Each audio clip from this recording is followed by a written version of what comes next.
আলহামদুলিল্লাহ ওয়াকাফা ওয়া সালামুন আলা ইবাদিহিল্লাযিনা ইসতাফা আম্মা বা'দ।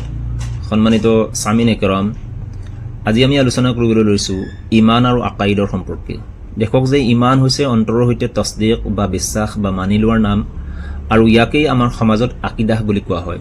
ইয়াৰ উপৰিও যদি আৰু অলপ আমি ভালকৈ বুজিবলৈ বিচাৰোঁ, তেনেহ'লে ইমান হ'ল অন্তৰৰ সৈতে এক আল্লাহক আৰু হজৰত মুহাম্মদ মুস্তাফা সাল্লাল্লাহু আলাইহি ওয়াসাল্লামক তেখেতৰ সত্য নবী হিচাপে মানি লোৱা, আৰু শৰীয়তৰ যিমানবিলাক এই পৃথিৱীত হুকুম আহকাম আছে, যেনে নামাজ, ৰোজা, হজ, জাকাত বা ৱাৰাস্তৰ হুকুম ইত্যাদিবিলাকক বাহ্যিকভাৱে নিজৰ আমলত অনাৰ নাম হ'ল ইমান, বা ইমানেই এই আমলবিলাকক নেক আমালবিলাক পৰিচালিত কৰে।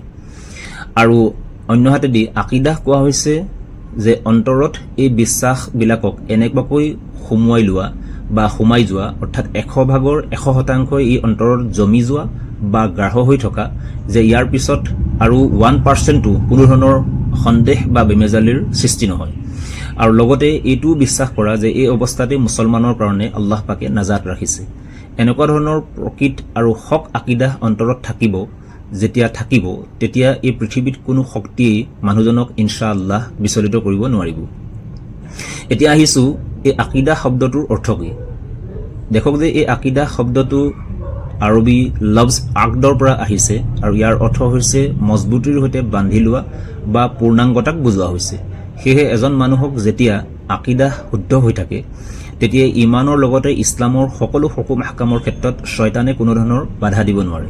উদাহৰণস্বৰূপে মাজাৰ বা কবৰস্থানলৈ যোৱাৰ ক্ষেত্ৰত এহলে সুন্নত ও জামাতৰ আকিদাহ কি আছে, বা মুৰ্দাৰ ৰুহ ঘৰলৈ ঘূৰি অহাৰ ক্ষেত্ৰত আমাৰ আকিদাহ কেনেকুৱা হ'ব লাগে ইত্যাদিবিলাকৰ ক্ষেত্ৰত আমাৰ সমাজখনত খুব আলোচনা হ'ব লাগে। পুৰুষসকলে মছজিদত কোনো জনা মানুহৰ লগত বহি এই সম্পৰ্কে আলোচনা কৰক, আৰু মহিলাসকলে এগৰাকী আনগৰাকীৰ লগত বিভিন্ন দুনিয়াৰ কথা বতৰা পতাৰ লগতে এইবিলাক কথাও আলোচনা হ'ব লাগে।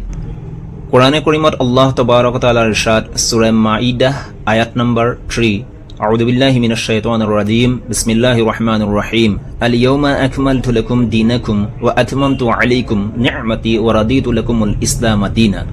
সাদাকাল্লাহুল আযীম। আয়াতৰ পাকৰ খোলাসা হ'ল এনেকুৱা যে উম্মতে মুহাম্মাদিয়াৰ বাবে এইটো ঘোষণা কৰা হ'ল যে দিনে ইছলাম আমাৰ কাৰণে আল্লাহৰ ফালৰ পৰা এটা বহুত ডাঙৰ নিয়ামত হয়, আৰু এইটোৱেই সেই দিন হয় যি প্ৰতিটো দিশ আৰু বিষয়বস্তুৰ ফালৰ পৰা মুকম্মল আৰু পৰিপূৰ্ণ হয়। সেয়েহে ইয়াৰ পিছত আৰু কোনো নতুন দিন নাহে, বা এই দিনৰ ওপৰত কোনো কম আৰু বেছি কৰাটো সম্ভৱ নহয়। এই আয়াতৰ খোলাসা হিচাপে আৰু এটা কথাও ক'ব পাৰি যে মাত্ৰ নামত মুছলমান হোৱাটোৱেই যথেষ্ট নহয়। ইয়াৰ লগতে ইছলামৰ নীতি নিয়মৰ মাজেৰে নিজৰ প্ৰয়োজনীয়খিনি পূৰা কৰি সূক্ষ্ম যিমানবিলাক ইমান আৰু আকাইদ আছে সেইবিলাকো মানি চলিব লাগিব, কিয়নো আল্লাহৰ ফালৰ পৰা এই দিন কিয়ামতলৈকে আহিবলগীয়া যিমানবিলাক উম্মত আছে সেই সকলোৰে বাবে এই দিন পৰিপূৰ্ণ, আৰু ইয়াৰ মাজতেই আল্লাহ তবাৰক ওয়া তাআলাই আমাৰ সকলোৰ বাবে নাজাত আৰু পৰিপূৰ্ণতা ৰাখিছে। সেয়েহে আজিৰ এই ফিতনাৰ জামানাত যদি আমি ইমান আৰু আকাইদৰ কথা আলোচনা নকৰোঁ, তেনেহ'লে নজনাকৈ আমাৰ মাজত হয়তো বহুত মুছলমানৰ ভিতৰত এনেকুৱা আকিদাহ বা বিশ্বাস অন্তৰত আছে যে মুৰ্দাৰ ব্যক্তিৰ ওচৰলৈ গৈ বা তেওঁলোকৰ মাজাৰ বা কবৰস্থানলৈ গৈ বা অন্য কোনো জেগাত গৈ নিজৰ হাজত বা জৰুৰতবিলাকৰ ফৰিয়াদ লৈ যায়, আৰু কেতিয়াবা যদি এনেকুৱাকৈ আল্লাহৰ হুকুমত কিবা কাম সম্পন্ন হৈও যায়, তেন্তে ইয়াৰ কাৰণ একমাত্ৰ আল্লাহৰ হুকুম হয়। কিন্তু শয়তান যিহেতু আমাৰ খোলাখুলি শত্ৰু হয়, গতিকে সেই মানুহজনৰ অন্তৰত এইটো অশুদ্ধ আকিদাহৰ বীজ ৰোপণ কৰি দিয়ে যে এই জেগাত আহিহে মোৰ এই কামটো বা এই মান্নাত পূৰা হ'ল। ফলস্বৰূপে মানুহজনৰ যি ইমানৰ নিচিনা এটা মহান দৌলত আছিলে, সেই মহান দৌলতৰ পৰা মেহৰুম বা হাত ধুবলগীয়া হয়। এনেকুৱা ঘটনাবিলাক কেতিয়াবা আমাৰ সমাজত ঘটি থকা দেখা যায়। সেয়েহে আমি আমাৰ উলামাসকলৰ লগত সম্পৰ্কত থাকি পুৰুষসকলে এনেকুৱাবিলাক আলোচনা খুবেই কৰাৰ প্ৰয়োজন হৈছে, আৰু সেই আলোচনাবিলাক পুৰুষসকলে ঘৰৰ তালিমৰ হালকাত নিজৰ মহৰম ব্যক্তিসকলৰ সৈতে, নিজৰ বিবি বা মাক বা ল'ৰা ছোৱালী যিমানবিলাক আছে সেইবিলাকৰ লগত সদায় দৈনন্দিন জীৱনত আলোচনা কৰাটো অতি দৰকাৰী হৈ পৰিছে।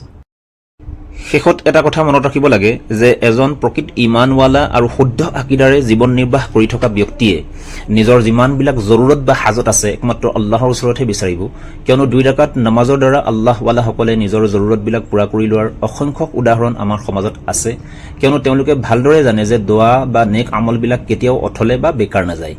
হয়তো দুনিয়াত যিটো বস্তু বিচৰা হৈছে সেইটো আল্লাহ পাকে দান কৰিব, নতুবা ইয়াৰ বিপৰীতে দুখ বিপদ ইত্যাদিবিলাক দূৰ কৰি দিব, নতুবা মৰাৰ পিছত ইনশাআল্লাহ ইয়াৰ সওয়াব পোৱা যাব। এইটো চিন্তা কৰাটো অনুচিত যে আল্লাহ পাক মোৰ ওপৰত নাৰাজ বা অসন্তুষ্ট, গতিকে দোৱা কবুল নাই হোৱা। দোৱাকাৰীজনৰ ভালৰ বাবেহে কেতিয়াবা কেতিয়াবা কবুল হোৱাৰ বেলিকা দেৰি আৰু সোনকাল হয়। এইটোৱে আমাৰ আহলে সুন্নত ওয়াল জামাতৰ আকীদা হয়। গতিকে আল্লাহ তাবাৰক তাআলাই আপোনাক সকলোকে যিখিনি আলোচনা কৰা হ'ল আমাক শুদ্ধ ইমান আৰু শুদ্ধ আকীদাৰ ওপৰত জীৱন অতিবাহিত কৰাৰ তৌফিক দান কৰক। আমিন। আসসালামু আলাইকুম ওয়া ৰাহমাতুল্লাহি ওয়া বাৰাকাতুহু।